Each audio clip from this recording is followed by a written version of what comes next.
This clip is brought to you by SaveWithConrad.com.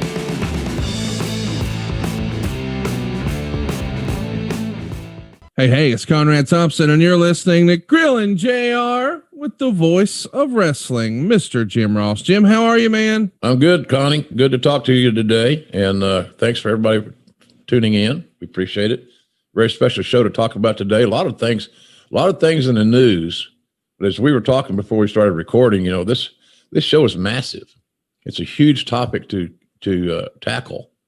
So we'll be talking more in depth next week about Revolution and the impact that event has had on AEW and the response from the fan base. It was a huge week last week for AEW. See, I almost said WWE. It was a huge week. He did it again. Fire him. He's too old. He doesn't know what he's doing. But this show deserves all of our attention, I think. And it's really it's a special night, to be in the Garden for the 20th WrestleMania. So I didn't work the 10th one because I was on a little sabbatical.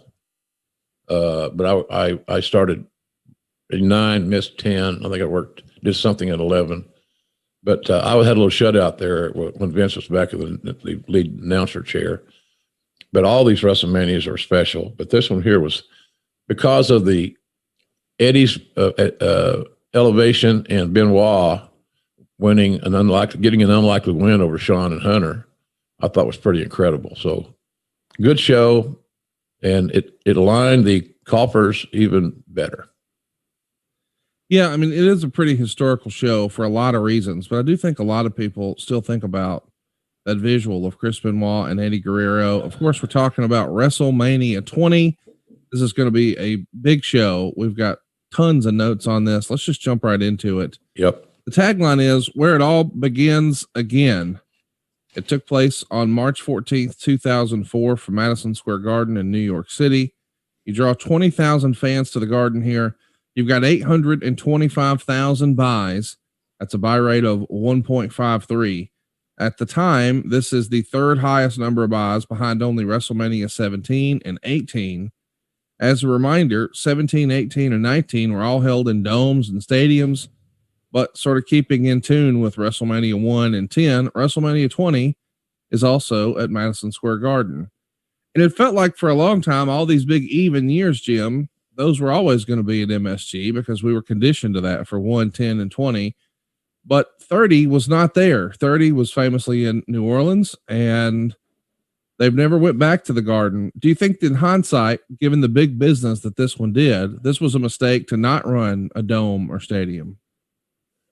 Well, considering the number 20 and it all started here, number 1, WrestleMania 1, and as you mentioned, and 10, I don't think it was a mistake. I think it followed a tradition that we just played out. And then at that point in time, WrestleMania just kind of outgrew any venue, even the world's most famous arena. So I don't think it was a mistake. It really felt special, Conrad. And I know that tickets were hard to come by and they were expensive and so forth, but really it was, I think it was the right thing to do. I think it kind of closed the book. Have we had has there been a WrestleMania in an arena since then? No, I think they've all been major events since then. Stadiums. Right. Yeah. So if that's the case, and we're accurate with our assumption this morning, I think it fit. I think it fit. So I know it felt special. Anytime, I don't know why it is. That building is really unique. There's been so many major events there, boxing, and of course, the Knicks from their glory years, and the Rangers and all this stuff. I just, for whatever reason, that building is magical, and it is the world's most famous arena for a lot of different reasons.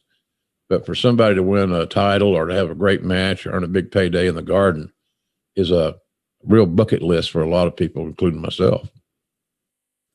I think 21 and 22 were both technically in arenas now that I'm thinking about it, but still, it does start a trend of domes and stadiums moving forward. But by the way, that's usually just so you can sell more tickets. And why do you want to sell more tickets? To have a bigger gate. Well, this has 2.4 million in ticket sales, making it the highest grossing event ever for WWE at Madison Square Garden.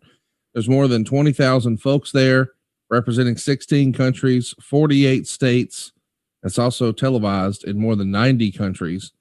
The event itself generated an estimated $13.5 million in economic activity for New York City. Were you surprised, given the financial success of this, that this was our last WrestleMania in a Madison Square Garden?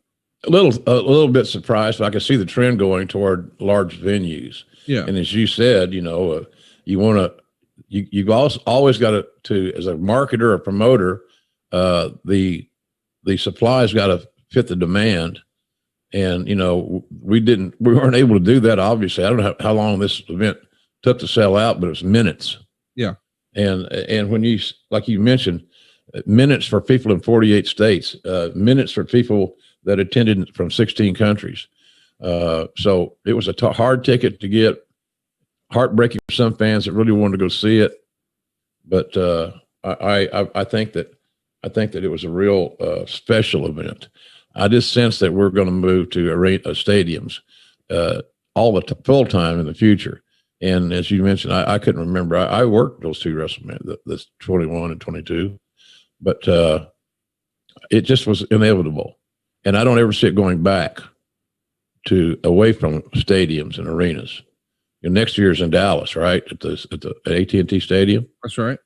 And then I know LA's on tap somewhere in the new stadium and all that stuff. So I think that's the permanent home for WrestleMania.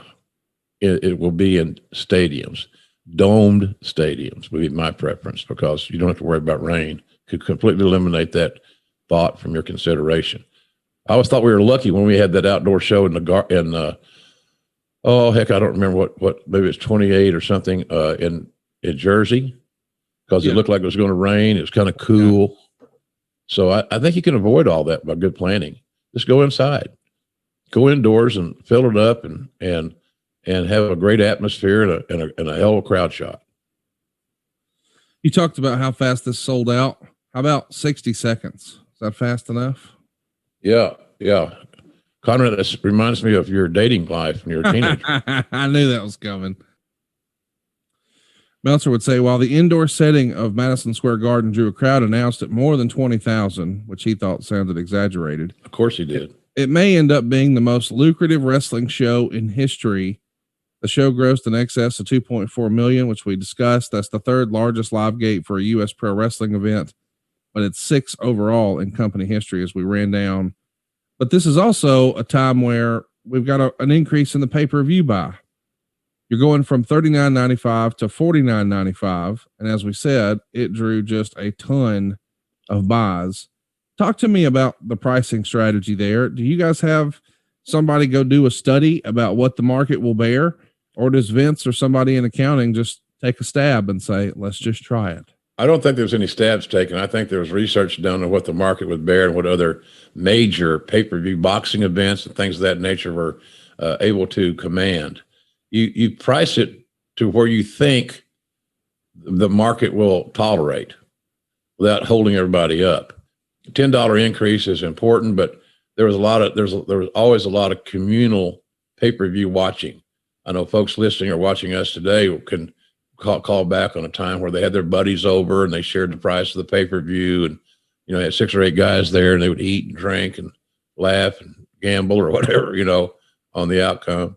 So I think that there was research done, no doubt. The marketing people did tons of research on what the market would bear, and the conclusion was we can do $49.95. It should feel pretty safe that price tag's not going to run off the normal wrestling fan. And based on the numbers, it didn't. Hey, it's Conrad Thompson. Thanks for checking out the podcast here on YouTube. Be sure to hit the subscribe button and the notifications bell so you get a notice anytime we upload some new content. And go save yourself some money right now. If you're in a 30-year loan or you have credit card debt, it's not a matter of if I can save you money. It's a matter of how much. Find out right now for free at SaveWithConrad.com.